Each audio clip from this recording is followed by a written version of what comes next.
सुप्रभात विद्यार्थियों। अपना आप को कोरोना से बचाए रखिए।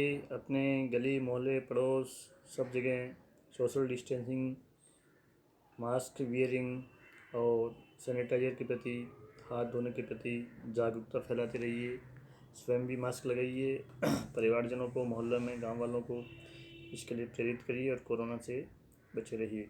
इसके अलावा अपनी पढ़ाई भी जारी रखिए।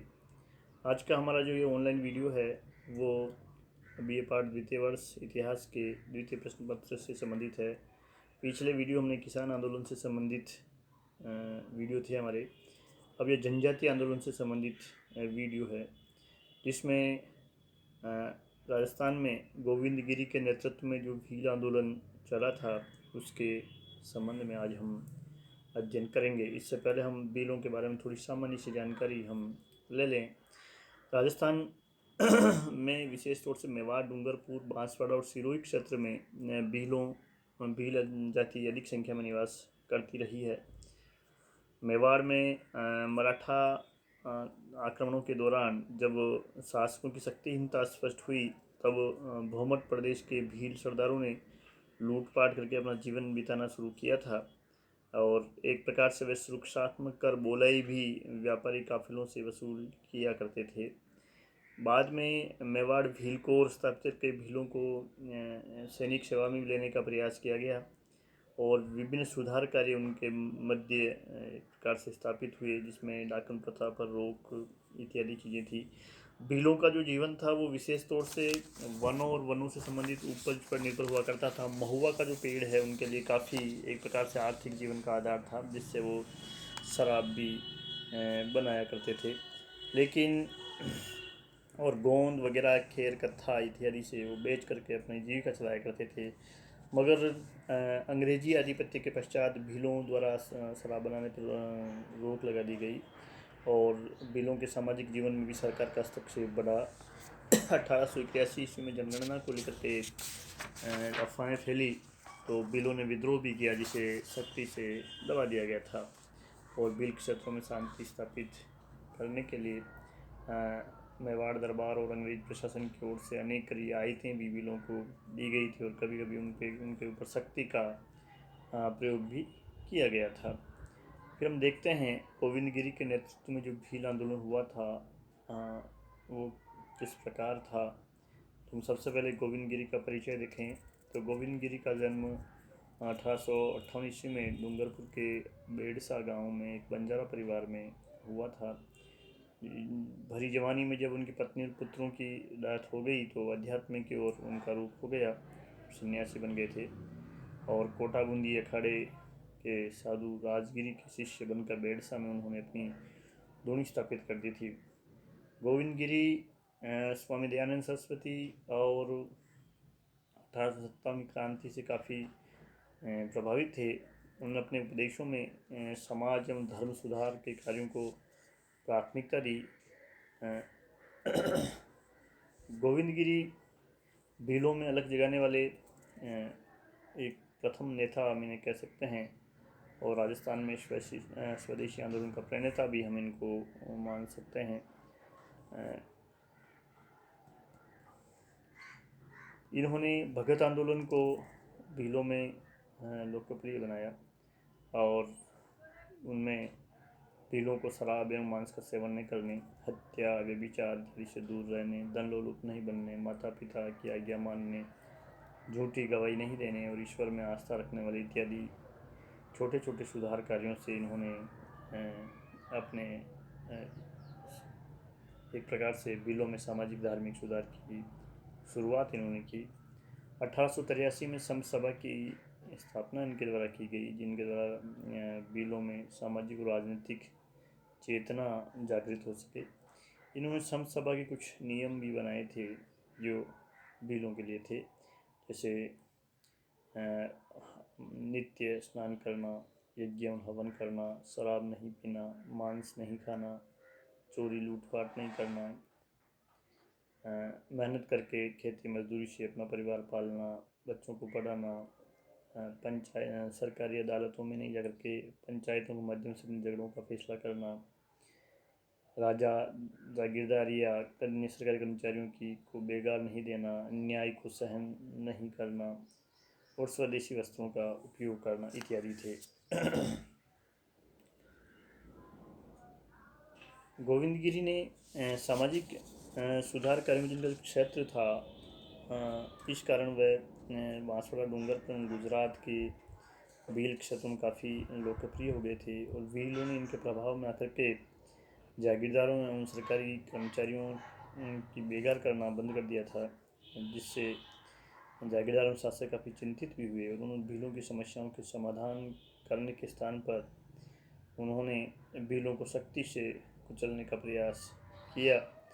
भीलों ने भी शासकीय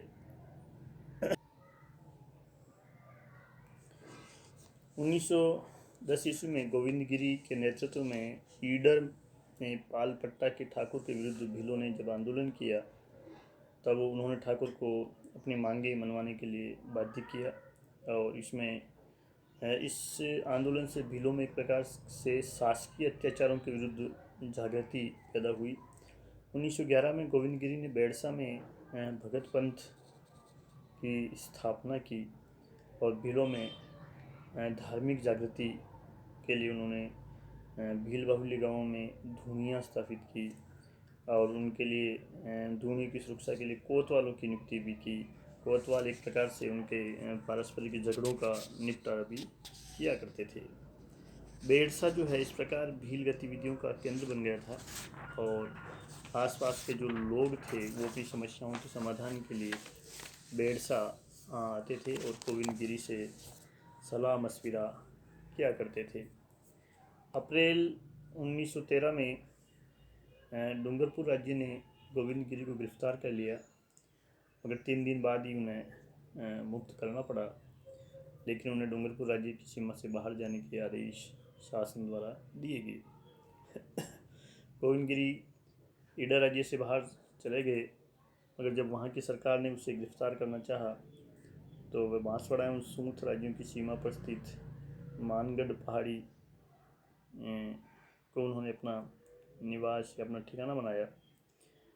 अक्टूबर 1913 में गोविंदगिरी ने भीलों को मानगढ़ पहाड़ी पर एकत्र होने का संदेश भेजा। संदेश मिलते ही भील रसद एवं शस्त्र लेकर मानगढ़ पहाड़ी पर पहुंचने लगे।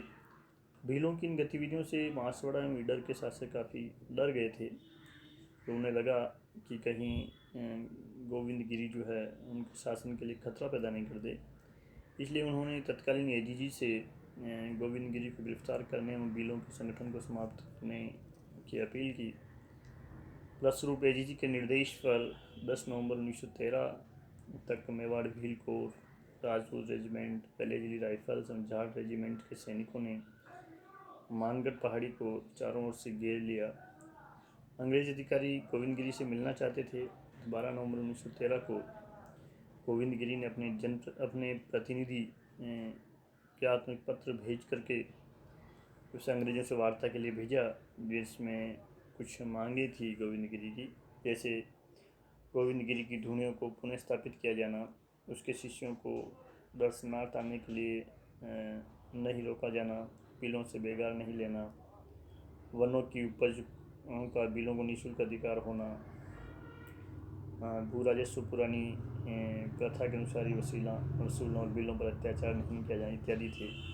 अंग्रेज अधिकारियों ने गोविंदगिरी की मांगों पर सहानुभूति से विचार करने का आश्वासन दिया, मगर इससे पहले उन्होंने कहा कि भीलों को मानगढ़ पहाड़ी छोड़नी होगी, लेकिन भील अपनी मांगे माने जाने तक वहाँ से हटने को तैयार नहीं थे।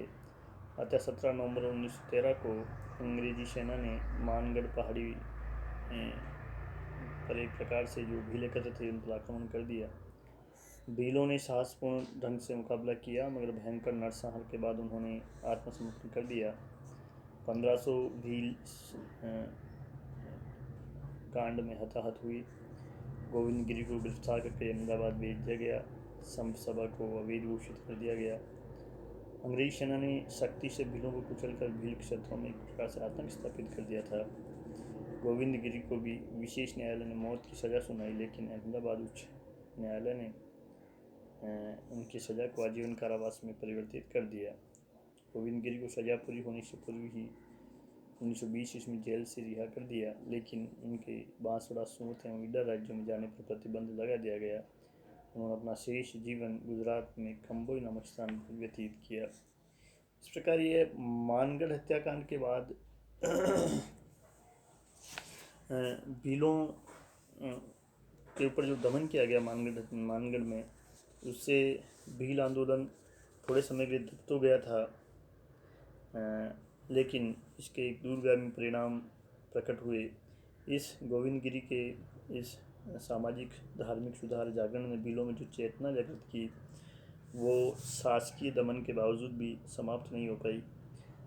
राज्यों को अपने अपने क्षेत्रों में भीलों की कई मांगें माननी पड़ी। उनसे लिए जाने लगान, लाग बाग और उन्हें बेगार में छूट दी गई। पुलिस अधिकारियों व जागीरदारों को भीलों के साथ अच्छा व्यवहार करने के निर्देश दिए गए। भीलों ने भी एक प्रकार से अपनी सामाजिक कुरीतियों को दूर कर एक नए जीवन की शुरुआत करने की कोशिश की। इस प्रकार गोविंद गिरी एक प्रकार से भीलों के अंदर काफ़ी लोकप्रिय और हम कहेंगे सर्वमान्य व्यक्ति थे, जिन्होंने भीलों में चेतना व्यक्त करने का सर्वप्रथम प्रयास किया। और मन से वो चाहते थे कि भील जो है विभिन्न सामाजिक और धार्मिक विश्वासों और कुरीतियों को छोड़ करके एक अच्छा सम्मानपूर्ण जीवन जी सके, और उनके ऊपर जो अत्याचार या शोषण बेगार के रूप में या लगान या अधिकता के रूप में जो होता है, उसका वो विरोध कर सके और अन्य जो नागरिक है उनके समान उन्हें भी अधिकार प्राप्त हो सके। जय हिंद, धन्यवाद।